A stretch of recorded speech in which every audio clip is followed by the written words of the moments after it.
Hey guys, Madras ஹைகோர்ட்லேருந்து பார்த்தீங்க அப்படின்னா இப்போ நோட்டிஃபிகேஷன் கொடுத்துருக்காங்க. கண்டிப்பாக எல்லாருமே ட்ரை பண்ணுங்கள். கிட்டத்தட்ட பார்த்தீங்கன்னா 2329 வேக்கன்சிஸ் கிட்ட வந்து இருக்குது. அதாவது ஓவராலாக பார்த்தீங்க அப்படின்னா 17 விதமான போஸ்டிங் இருக்குது. இந்த 17 விதமான போஸ்டிங்க்குமே 2329 வேக்கன்சிஸ் வந்து தமிழ்நாட்டில் இருக்கக்கூடிய 37 டிஸ்ட்ரிக்ட்டுக்குமே வந்து சேர்த்து கொடுத்துருக்காங்க. டிஸ்ட்ரிக்ட் வைஸாக வேக்கன்சி வந்து பிரேக்கப் பண்ணி கொடுத்துருக்காங்க. அதை நம்ம எப்படி செக் பண்ணுறது, எப்படி அப்ளை பண்ணுறது அப்படின்றத இந்த வீடியோவில் பார்க்கலாம். ஸோ உங்களுக்கு வந்து ஓரலாக வந்து இம்பார்ட்டன்ட் விஷயத்தை மட்டும் நான் உங்கள்கிட்ட சொல்கிறேன், ஓகேவா? ஸோ உங்களுக்கு போஸ்டிங் வந்து பார்த்திங்க அப்படின்னா ABCD அப்படின்னு உங்களுக்கு வந்து பிரித்து கொடுத்துருக்காங்க, ஓகேவா?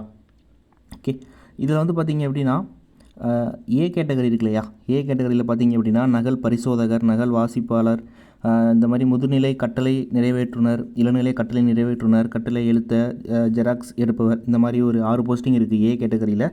இதுக்கான வேக்கன்சிஸ்லாம் வந்து உங்களுக்கு வந்து செப்பரேட் பண்ணி கொடுத்துருக்காங்க. இது வந்து overall vacancy, district wise vacancy breakup பண்ணி கொடுத்துருப்பாங்க. டிஸ்ட்ரிக்ட் வைஸ் கோர்ட்டில் உங்கள் ஏரியா கோர்ட்டில் எவ்வளோ வேக்கன்சிஸ் இருக்குன்றத அஃபீஷியல் சைட்டில் செக் பண்ணி பார்த்துக்கலாம். அதை நான் உங்ககிட்ட வந்து லேட்டராக சொல்கிறேன். சம்பளம் உங்களுக்கு இந்த ஏ கேட்டகரிக்கு வந்து பார்த்திங்கன்னா 19,500லேருந்து 71,900 வரைக்கும் உங்களுக்கு கொடுக்குறாங்க. இதுக்கான எஜுகேஷன் குவாலிஃபிகேஷன் நீங்கள் 10th பாஸ் பண்ணியிருக்கணும், ஓகேவா? ஓகே, அடுத்து பி கேட்டகரியில் ஓட்டுநர், டிரைவருக்கு வந்து பார்த்திங்கன்னா 27 வேக்கன்சிஸ் கிட்ட வந்து கொடுத்துருக்காங்க. சேம் சேலரி தான் கொடுக்குறாங்க. இதுக்கு வந்து பார்த்திங்க அப்படின்னா நீங்கள் 8th முடிச்சிருக்கணும். அண்ட் கண்டிப்பாக பார்த்திங்க அப்படின்னா டிரைவிங் லைசன்ஸ் இருக்கணும். 4 வீலர் டிரைவிங் லைசன்ஸ் உங்கள்கிட்ட வந்து கரண்டில் இருக்கணும், ஓகேவா? அதேமாரி சி கேட்டகரி, இதுக்கு வந்து பார்த்திங்க அப்படின்னா நகல் பிரிவு உதவியாளர், அலுவலக உதவியாளர், இதுக்கும் வந்து பார்த்திங்கன்னா நீங்கள் 10th பாஸ் பண்ணியிருக்கணும். அண்ட் உங்களுக்கு சம்பளம் 15,700 கொடுப்பாங்க மினிமம் சேலரியாக. மேக்ஸிமம் உங்களுக்கு 58,100 கிட்ட இருக்கும், ஓகேவா? இதில் உங்களுக்கு அலுவலக உதவியாளருக்கு 638 வேக்கன்சிஸ் கிட்ட வந்து கொடுத்துருக்காங்க, ஓகேவா? இதுதான் வந்து உள்ளத்திலேயே அதிகமான வேக்கன்சிஸ் இருக்குது, ஓகேவா? அலுவலக உதவியாளருக்கு இதுக்கு நீங்கள் வந்து 10th பாஸ் பண்ணியிருக்கணும். அண்ட் டி கேட்டகரியில் இருக்குது பார்த்தீங்க இல்லையா? தூய்மை பணியாளர், தோட்ட பணியாளர், இரவு காவலர், இந்த மாதிரி உங்களுக்கு கொடுத்துருக்காங்க இல்லையா? வாட்டர்மேன், வாட்ச்மேன், மசாஜ், இந்த மாதிரி போஸ்டிங்லாம் இருக்கு இல்லையா? இதுக்கெல்லாமே பார்த்தீங்க அப்படின்னா தமிழ் எழுத படிக்க தெரிந்தாலே போதும். இதுக்கான சம்பளம் 15,700லேருந்து 58,100, ஓகேவா? இது வந்து பேசிக் டீட்டெயில் நான் உங்களுக்கு வந்து சொல்லியிருக்கேன். இப்போ அப்ளை பண்ணி முடிக்க லாஸ்ட் டேட்டு 27/5/2024 தான் முடியுது. mhc.tn.gov.in வெப்சைட்டில் அப்ளை பண்ணிக்கலாம். லிங்க் டிஸ்கிரிப்ஷனில் கொடுத்துருக்கேன். இது என்றைக்கு ரிலீஸ் பண்ணாங்க அப்படின்னா 28/4/2024 ஆன்லைன்லேயே அப்ளை பண்ணிட்டு ஆன்லைன்லேயே வந்து ஃபீயும் வந்து பே பண்ணிக்கலாம். ஃபீ அப்படின்னு பார்க்குறப்ப UR, BC, BCM, MBC, DC, BC இவங்கெல்லாம் வந்து பார்த்தீங்கன்னா 500 பே பண்ணுற மாதிரி இருக்கும். SC, STக்கு அப்ளிகேஷன் ஃபீஸ் கிடையாது, ஃப்ரீயாகவே நீங்கள் அப்ளை பண்ணிக்கலாம். ஓகே, இது உங்களுக்கு புரிஞ்சுட்டா? அடுத்து வந்து டிஸ்ட்ரிக்ட் வைஸாக எப்படி வேக்கன்சி பார்க்குறது, எப்படி அப்ளை பண்ணுறதுன்றதை ஷார்ட்டாக சொல்கிறேன். உங்கள் வீடியோ டிஸ்கிரிப்ஷன்லேயே பார்த்தீங்க அப்படின்னா இந்த வெப்சைட்கான லிங்க் வந்து கொடுத்துருப்பேன், ஓகேவா? ஸோ mhc.tn.gov.in recruitment/notification, ஓகேவா? இது உங்களுக்கு வந்து டிஸ்கிரிப்ஷனில் போனால் உங்களுக்கு வந்து கிடைக்கும். செக் பண்ணி பார்த்துக்கோங்க. அதை கிளிக் பண்ணிட்டு உங்களுக்கு வந்து நீங்கள் என்ன டிஸ்ட்ரிக்டில் இருக்கீங்க அப்படின்றத நீங்கள் செலக்ட் பண்ணணும், ஓகேவா? இப்போ நம்ம பார்த்தது வந்து பார்த்திங்க அப்படின்னா ஜென்ரல் நோட்டிஃபிகேஷன். பர்டிகுலராக ஒரு டிஸ்ட்ரிக்ட் எவ்வளோ நோட்டிஃபிகேஷன், பர்டிகுலராக ஒரு டிஸ்ட்ரிக்ட்டுமே பார்த்திங்க அப்படின்னா நோட்டிஃபிகேஷன் கொடுத்துருப்பாங்க. இப்போ 38 டிஸ்ட்ரிக்ட் இருக்குது அப்படின்னா 38 டிஸ்ட்ரிக்ட்டுக்குமே பார்த்திங்க அப்படின்னா பர்டிகுலர் நோட்டிஃபிகேஷன், பர்டிகுலர் வேக்கன்சிஸ் கொடுத்துருப்பாங்க. அந்த ஓவரால் 2329 வேக்கன்சி இருக்கு இல்லையா? அது இந்த 38 டிஸ்ட்ரிக்ட்டுமே வந்து செப்பரேட் பண்ணி கொடுத்துருப்பாங்க, ஓகேவா? நீங்கள் என்ன டிஸ்ட்ரிக்கோ அதை நீங்கள் செலக்ட் பண்ணிக்கோங்க.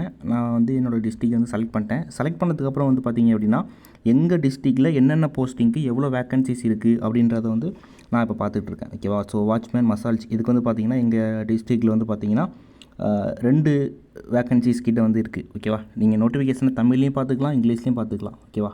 அதேமாதிரி வந்து எக்ஸாமினர், இந்த மாதிரி வந்து போஸ்டிங், ஜெராக்ஸ் ஆப்ரேட்டர், இதுக்கெலாம் 14 வேக்கன்சிஸ் இருக்குது. ஆஃபீஸ் அசிஸ்டண்ட்டுக்கு 7 வேக்கன்சிஸ் இருக்குது. நைட் வாட்ச்மேன், அந்த வாட்டர்மேன், வாட்டர் உமன், இதுக்கெலாம் வந்து வேக்கன்சிஸ் வந்து இல்லை. உங்கள் டிஸ்ட்ரிக்டில் ஒரு சில போஸ்ட்டுக்கு வந்து வேக்கன்சிஸ் முன்ன பின்ன இருக்கும், ஓகேவா? ஸோ அதிகமாக கம்மியாகவும் இருக்கும். ஸோ அதை நீங்கள் பார்த்துட்டு எந்த போஸ்ட்டுக்கு அப்ளை பண்ணலான்றதை ஃபஸ்ட்டு நீங்கள் சூஸ் பண்ணிட்டு அதுக்கப்புறம் அப்ளை பண்ணுங்கள். நோட்டிஃபிகேஷனை ஃபஸ்ட்டு ரீட் பண்ணி பார்த்துக்கோங்க. இப்போ நீங்கள் எக்ஸாம்பிள் வந்து தமிழில் நோட்டிஃபிகேஷன் பார்க்கணும் அப்படின்னா எந்த போஸ்ட்டுக்கு அப்ளை பண்ண போகிறீங்களோ அதை நீங்கள் கிளிக் பண்ணுங்கள். கிளிக் பண்ணிங்க அப்படின்னா உங்களுக்கு நோட்டிஃபிகேஷன் டவுன்லோட் ஆகும். டவுன்லோட் ஆன நோட்டிஃபிகேஷனை நீங்கள் பிடிஎஃபாக ஓப்பன் பண்ணிக்கலாம். ஓப்பன் பண்ணிங்க அப்படின்னா உங்களுக்கு கிளியராக இருக்கும் டிஸ்ட்ரிக்ட் நோட்டிஃபிகேஷன். இப்போ திருவாரூர் நான் சூஸ் பண்ணதுனால திருவாரூர் டிஸ்ட்ரிக்டான நோட்டிஃபிகேஷன் இது, ஓகேவா? உங்களுக்கு கிளியராக அதில் வந்து போட்டிருப்பாங்க.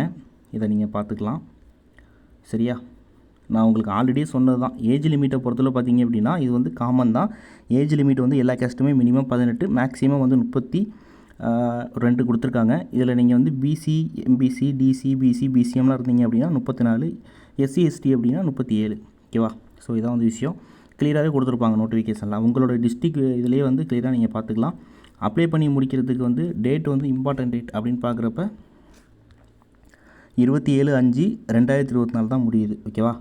அப்ளிகேஷன் ஃபீஸ் அப்ளை கொடுக்குறதுக்கான லாஸ்ட் டேட் வந்து 29/5/2024. நீங்கள் அப்ளை பண்ணுறப்பே அப்ளிகேஷன் ஃபீஸை பே பண்ணுறது பெட்டர். ஃபாலோ பண்ணிக்கோங்க அதை. ஓகேவா? நோட்டிஃபிகேஷனை கம்ப்ளீட்டாக ஒன்ஸ் நீங்கள் பாருங்கள். தமிழில் தான் இருக்குது. ஒன்ஸ் நல்லா ஃபுல்லாக ரீட் பண்ணுங்கள். ஓகேவா? கிளியராக கொடுத்துருப்பாங்க. அந்தந்த டிஸ்ட்ரிக்டில் எவ்வளோ வேக்கன்சிஸ் இருக்குது, அதுக்கான சம்பளம் என்ன, எல்லாமே வந்து கொடுத்துருப்பாங்க. Follow guys. அடுத்து ஆன்லைனில் எப்படி அப்ளை பண்ணுறது அப்படின்னு பார்த்தீங்க அப்படின்னா, ஹோம் பேஜில், அந்த வெப்சைட்டில் ஹோம் பேஜில் பார்த்தீங்க அப்படின்னா லாகின் அண்ட் அப்ளை ஆன்லைன் அப்படின்னு சொல்லிட்டு இருக்கும். ஸோ அதுக்கப்புறம் வந்து ஃப்ரெஷ் ரிஜிஸ்டர். ஓகேவா? நீங்கள் வந்து ஃபஸ்ட்டு ரிஜிஸ்டர் பண்ணணும். அதனால் ரிஜிஸ்ட்ரேஷன் ஆப்ஷனை கிளிக் பண்ணி உங்களோட mail ID, mobile number, name, Aadhaar card number இதெல்லாம் கொடுத்து நீங்கள் வந்து ரிஜிஸ்ட்ரேஷன் பண்ணிக்கோங்க. ரிஜிஸ்ட்ரேஷன் பண்ணதுக்கப்புறம் நீங்கள் என்ன பண்ணணும் அப்படின்னா வந்து இந்த லாகின் ஐடி இருக்கு இல்லையா, இந்த லாகின் அப்படின்ற ஆப்ஷனை கிளிக் பண்ணி உங்களோட ஐடி பாஸ்வேர்டை கொடுத்து சப்மிட் பண்ணி நீங்கள் வந்து பேசிக் டீட்டெயில், ஃபோட்டோ அண்ட் உங்களோட நேம், உங்கள் ஏஜ், குவாலிஃபிகேஷன், என்ன போஸ்ட்டுக்கு அப்ளை பண்ண போகிறீங்க, என்ன டிஸ்ட்ரிக், எல்லாமே அதெல்லாமே நீங்கள் கொடுத்து அப்ளை பண்ணிக்க வேண்டியதான். ஓகேவா? சிம்பிள் தான். அதை நீங்கள் ஃபாலோ பண்ணிக்கோங்க. அண்ட் டவுட்னா கமெண்ட் பண்ணுங்கள், கண்டிப்பாக ரிப்ளை பண்ணுறேன். ஓகேவா? ஸோ ப்ரீவியஸாக நீங்கள் அப்ளை பண்ணியிருப்பீங்க. நார்மல் ஆன்லைன் அப்ளிகேஷன் எப்படி இருக்குமோ சேம் அதே கான்செப்ட் தான். ஃபாலோ பண்ணிக்கோங்க. தேங்க்யூ.